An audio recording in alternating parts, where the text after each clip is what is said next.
Hello students, हम height and distance पढ़ रहे थे। चैप्टर नंबर 8 के काफी क्वेश्चन हम कंप्लीट कर चुके हैं और लगभग ये चैप्टर समाप्ति के ऊपर है। देखिए आज इसको पूरा समाप्त कर देते हैं, किस तरीके से कंप्लीट करना है।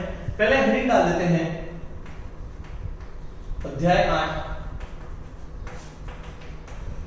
8 ऊंचाई एवं दूरी। इस चैप्टर की आज समाप्ति कर देते हैं। देखिए कौन सा क्वेश्चन करना है, मैं आपको क्वेश्चन करवा देता हूं। तो सबसे पहले क्वेश्चन नंबर 24 पहले ये आपका क्वेश्चन 24 स्टार्ट करते हैं पढ़ना। क्या कहना है इस क्वेश्चन के लिए, देखिए एक 12 मीटर ऊंचा पेड़ तेज हवा से इस प्रकार टूट जाता है। तो सबसे पहले इसने कहा है कि पेड़ है। देखिए आपको ये क्या कह रहा है, मेरे पास एक पेड़ है, ठीक है, और जो इसकी हाइट है ना वो पहले ही बता चुका है कितने मीटर है, 12 मीटर है। अब आंधी आएगी तो पेड़ टूटेगा। जैसे सपोज ये पेड़ ऐसे है और ये टूटेगा तो कुछ इस तरीके से नीचे गिरेगा।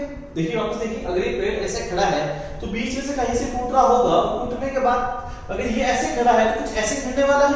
तो मान लेते हैं कि पेड़ यहां से टूट रहा है, मान लिया कि ये पेड़ कहां से, यहां से टूट रहा है, तो ये इस तरीके से नीचे गिरते हुए आपको नजर आने वाला है।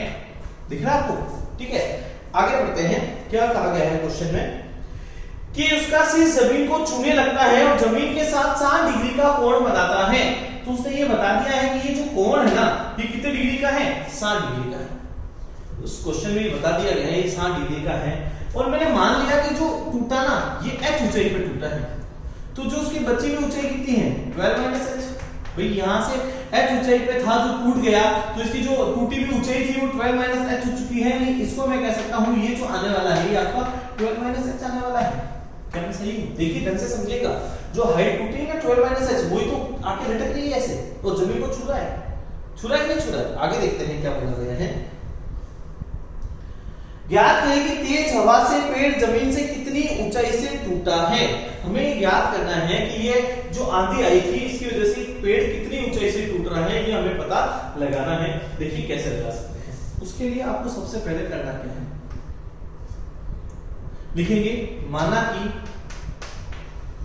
पेड़ h ऊंचाई तक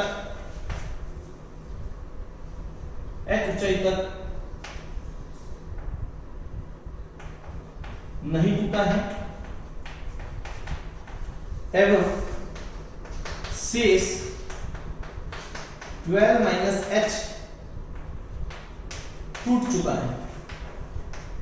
ये मैंने जो h है वो शेष बची ऊंचाई है, मतलब ये अभी तक ये पेड़ खड़ा है, और जो 12 - h है वो टूट चुका है, ठीक है। अब आपके सामने त्रिभुज बनाया, मैं नाम दे देते हैं, ये A है, ये B है और ये C है। त्रिभुज A B C में क्या लिखना है, त्रिभुज A B C में हमें लगाना है लंब बटा कर्ण। किसके बराबर होता है, साइन थीटा।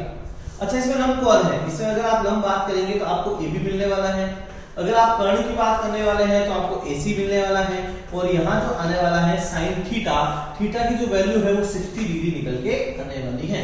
अब इसको आगे हल देखिए किस तरीके से करना है, ठीक है। जो AB की वैल्यू है वो h है, ठीक है, और जो कर्ण की वैल्यू है वो आपके पास में 12 - h है। कितनी है, 12 - h है। और जो साइन थीटा है, साइन 60 की जो वैल्यू है वो आपके पास √3/2 है। कितनी है, √3/2 है। तो आप क्या कर सकते हैं, वज्र गुणा कर सकते हैं। तो आपने वज्र गुणा कर दिया, वज्र गुणा करने पे आपको पता चला ये 2h बराबर आया है आपके पास √3 12 - h के। 2h बराबर आया है √3 12 - h के, ठीक है। आपको अंदर गुणा कर देना है, तो ये आएगा 2h, यहां आने वाला है 12 √3 - √3h। अब इस √3h का पक्षांतरण कर देना है, ठीक है। तो यहाँ 2h रहेगा, ये माइनस है तो ये प्लस हो जाएगा, इस प्लस का √3h आएगा और यहाँ बचेगा 12√3। अब आप इसमें से क्या कर सकते हैं, h कॉमन ले सकते हैं। जैसे आप h कॉमन लेते हैं तो यहाँ बचता है आपके लिए 2 + √3 और ये आने वाला है 12√3, राइट।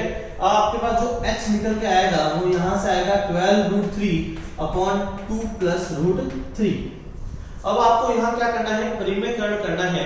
जैसे आप परिमेयकरण करेंगे आपको आपका आंसर दिखेगा 12 बराबर 12√3 2 प्लस √3। अभी आप इसका परिमेयकरण करते हैं तो आपको मिलता है 2 माइनस √3 अपॉन 2 माइनस √3। ठीक है, अगले स्टेप को समझिए। जो h आएगा आपके लिए वो कितना आने वाला है 12√3, यहां आने वाला है 2 माइनस √3 अपॉन यहां a plus b a minus b की सरल समीकरण का प्रयोग किया जा रहा है। a plus b minus b क्या होता है a square minus b square होता है, तो यहां बचेगा 2 का स्क्वायर माइनस √3 का स्क्वायर। तो जो h आने वाला है वो आने वाला है 12√3 2 माइनस √3, 2 का स्क्वायर 4 है, √3 का 3 है, तो h इक्विवेलेंट टू आएगा 12√3। ठीक है, अंदर मल्टीप्लाई कर देते हैं 12 को, तो यहां आएगा 24√3 माइनस 12 into √3 कितना होता है 3 और 4 माइनस 3 कितना होता है 1। ठीक है, आगे देखिए, तो यहाँ है h, यहाँ आएगा 24 into 1.732 माइनस 12√3 कितना होता है 36, नीचे कुछ है ही नहीं। ठीक है, तो यहाँ आया है 1.732 को जो मल्टीप्लाई करना है वो 24 से करना है, 28 9 6 4 6 14 carry 8 6 15 6 41। h equal to answer आया है 41.568 माइनस 36। तो जो h की वैल्यू आएगी वो 41 माइनस 6 कितना होता है 5.568 मीटर। तो हमसे क्या पूछा गया, हमसे पूछा गया क्वेश्चन में, हमसे पूछा गया था कि ज्ञात करिए तेज हवा से जमीन से कितनी ऊंचाई से टूटा है, तो वह जमीन से 5.568 मीटर की ऊंचाई पर टूटा है। यानी h ऊंचाई थी वो नहीं टूटी है, वो खड़ी है। ठीक है, इस ऊंचाई तक हमारा पेड़ खड़ा है, बाकी जो शेष ऊंचाई है वो हमारी टूट चुकी है। अगर एग्जामिनर ऐसा कह दे कि आप बताइए कि कितना हिस्सा टूट चुका है, तो इस 5.568 को आप क्या कीजिए 12 में से 5.568 को घटा दीजिएगा, आपका आंसर निकल कर आ जाएगा। वीडियो पॉज कीजिए, अच्छे से नोट डाउन कीजिए, कोई भी प्रॉब्लम हो तो जरूर पूछिएगा।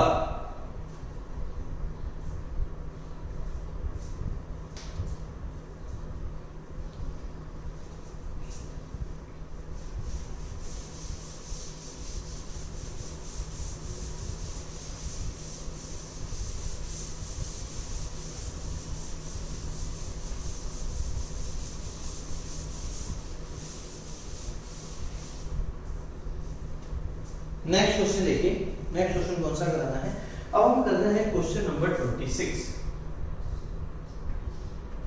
अब हमें करना है क्वेश्चन नंबर 26। अच्छे से पढ़ते हैं, समझते हैं क्या लिखा हुआ है। मीनार के आधार से और एक सरल रेखा में 4 मीटर और 9 मीटर की दूरी पर स्थित दो बिंदुओं के मीनार के शिखर के उन्नयन कोण पूरक कोण है। सिद्ध कीजिए कि मीनार की ऊंचाई 6 मीटर है।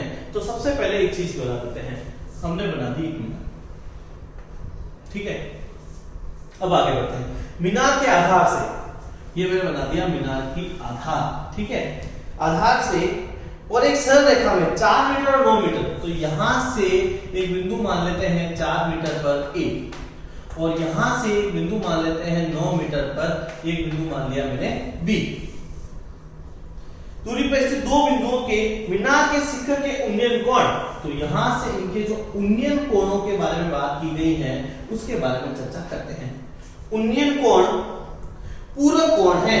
देखिए, पूरक कोणों का योग 90 डिग्री होता है। सबसे पहले आपको ये पता होना चाहिए, ये जो दो कोण हैं समपूरक और पूरक, समपूरक कोणों का योग 180 डिग्री होता है और पूरक कोणों का योग 90 डिग्री होता है। तो हम मान लेते हैं कि ये जो कोण है वो थीटा है। ठीक है, तो ये शेष कोण कितना बच जाएगा, ये बच जाएगा 90 माइनस थीटा। देखिए, अगर ये थीटा है तो ये कितना है 90 माइनस थीटा है। तो आप इस तरीके से इन कोणों को ज्ञात कर सकते हैं। ठीक है, ये AP है तो इसको C दे दीजिए, इसको D दे दीजिए। अब ये कह रहा है कि सिद्ध कीजिए कि इस मीनार की जो ऊंचाई आएगी ना वो 6 मीटर आएगी। हमें क्या सिद्ध करना है, लिखना है सिद्ध कीजिए। हमें जो सिद्ध करना है, सिद्ध कीजिए, हमें क्या सिद्ध करना है, देखिएगा कि मीनार की ऊंचाई, मीनार की ऊंचाई 6 मीटर है। हमें ये सिद्ध करना है कि मीनार की जो ऊंचाई है वो 6 मीटर है, ये हमें सिद्ध करना है। ठीक है, अब कैसे सिद्ध करना है उसकी बात करते हैं। तो मैंने क्या किया, दो त्रिभुज ले लिए। ठीक है, तो कुछ पहले मान लेते हैं, माना कि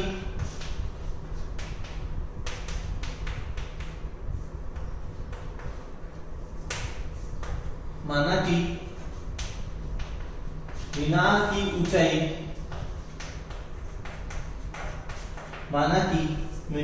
ऊंचाई,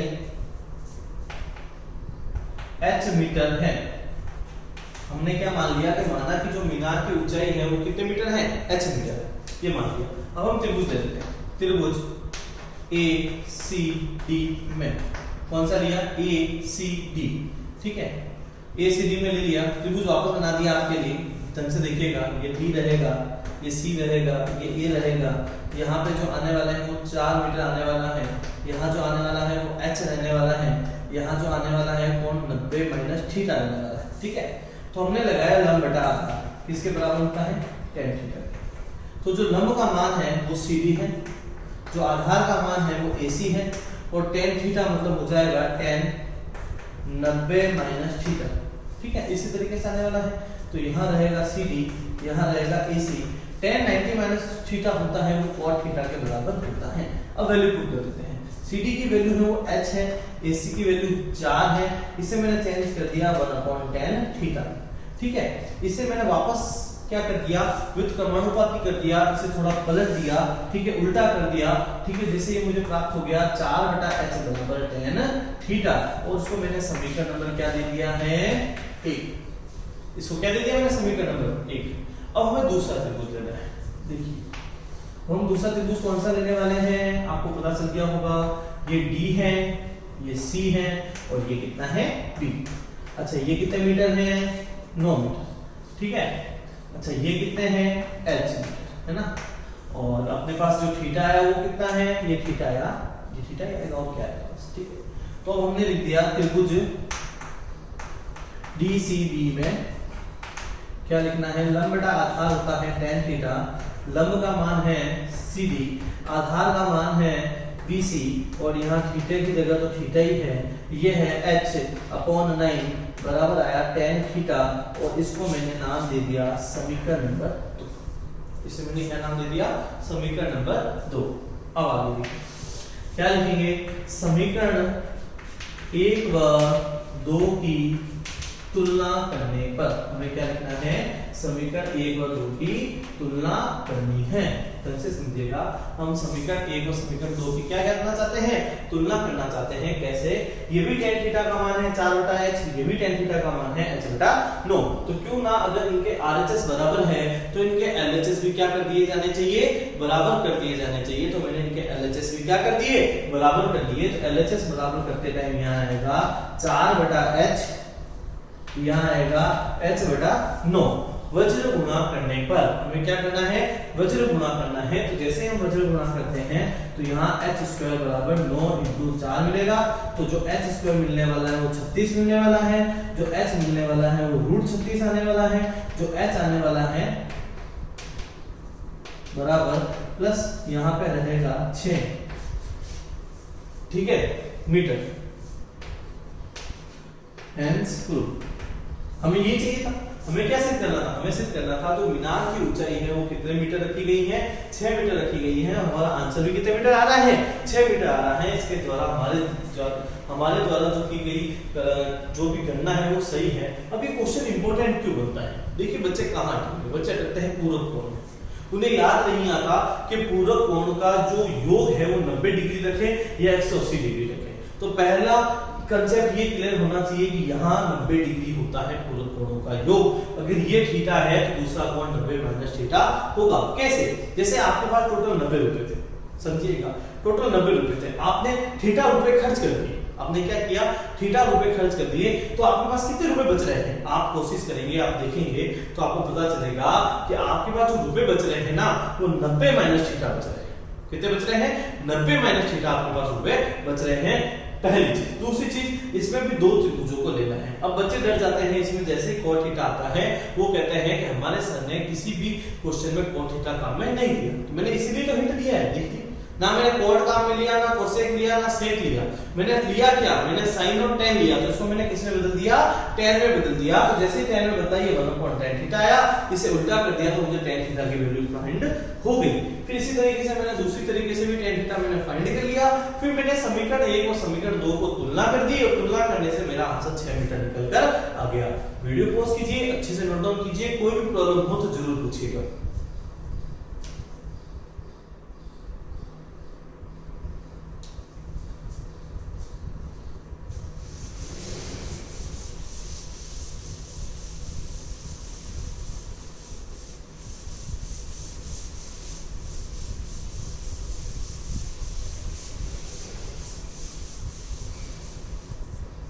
देखिए लास्ट क्वेश्चन देखिएगा, क्वेश्चन नंबर 28।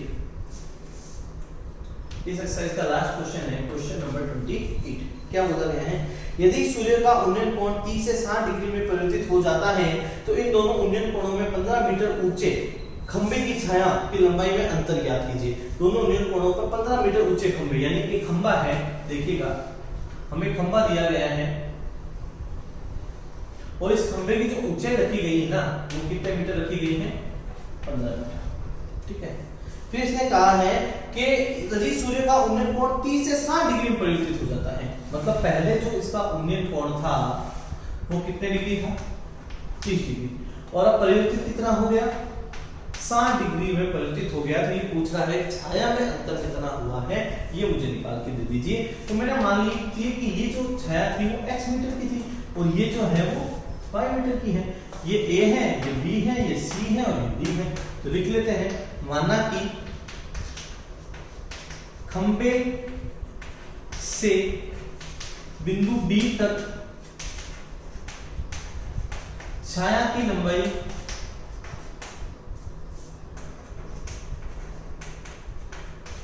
x मीटर एवं खंबे से बिंदु C तक छाया की लंबाई y मीटर है। ये हमने सबसे पहले माना। अब वही करना है, दो त्रिभुज लेने हैं और हमारा काम खत्म होने वाला है। तो मैंने सबसे पहले एक त्रिभुज ले लिया, इस त्रिभुज का नाम रखा D, इसे लिख दिया A, इसे लिख दिया B। यहाँ जो कोण है वो 60 डिग्री है, यहाँ जो मान आने वाला है वो y है। ठीक है, सॉरी यहाँ पे जो रखने वाला है वो x है और ये है जो 15 मीटर रखा गया है। तो देखिए क्या लिखेंगे, त्रिभुज ABD में, ठीक है, उसके बाद हमें लिखना है लंब बटा आधार किसके बराबर होता है, tan थीटा के। तो लंब का मान यहाँ पे 15 है, आधार का जो मान है वो हमारे पास x है और यहाँ आने वाला है tan 60। ठीक है, तो 15 बटा x और tan 60 का मान होता है √3। वज्र गुणा करने पर, वज्र गुणा करेंगे तो x बराबर आएगा 15 बटा √3। तो x बराबर आएगा 15 बटा √3 इंटू √3 से भाग √3 से गुणा। परिमेयकरण कर दिया गया है। ठीक है, परिमेयकरण करने पे पता चला यहाँ आया 15√3/3। काटाछेटी कर दी तो x की वैल्यू आएगी 5√3 मीटर। और समीकरण नंबर 1। इसी प्रकार अगर बड़ा त्रिभुज लेना है, देखिए आपने एक बड़ा त्रिभुज ले लिया DAC, ये 30 डिग्री है, ये y है और ये 15 है। ठीक है, तो हम लिखेंगे लंब बटा आधार होता है tan थीटा के बराबर, लंब का मान 15 है, इसका मान y है और इसका मान tan 30 आएगा। राइट है, आगे देखिएगा तो 15 बटा y tan 30 का मान होता है 1 बटा √3 वज्र गुणा करने पर। जैसे ही वज्र गुणा करेंगे तो y बराबर मिलेगा 15√3 मीटर। ये मिलने वाला है, देखिए y बराबर क्या मिलने वाला है, 15√3 मीटर मिलने वाला है। ठीक है, हमें क्या चाहिए, हमें चाहिए छाया में अंतर। ठीक है, छाया में अंतर कितना है कि सर y माइनस x है। ठीक है, y कितना है कि सर y है आपका 15√3 x कितना है कि 5√3, 15 में से 5 जाते हैं कितना बचता है 10√3 और √3 का मान हमारे पास है 1.732, तो इसको घटा दीजिएगा तो ये आ जाएगा 17.32 मीटर छाया की लंबाई रहेगी। जो छाया में अंतर होगा वो 17.32 मीटर रहने वाला है। वीडियो पॉज कीजिए, नोट डाउन कीजिए।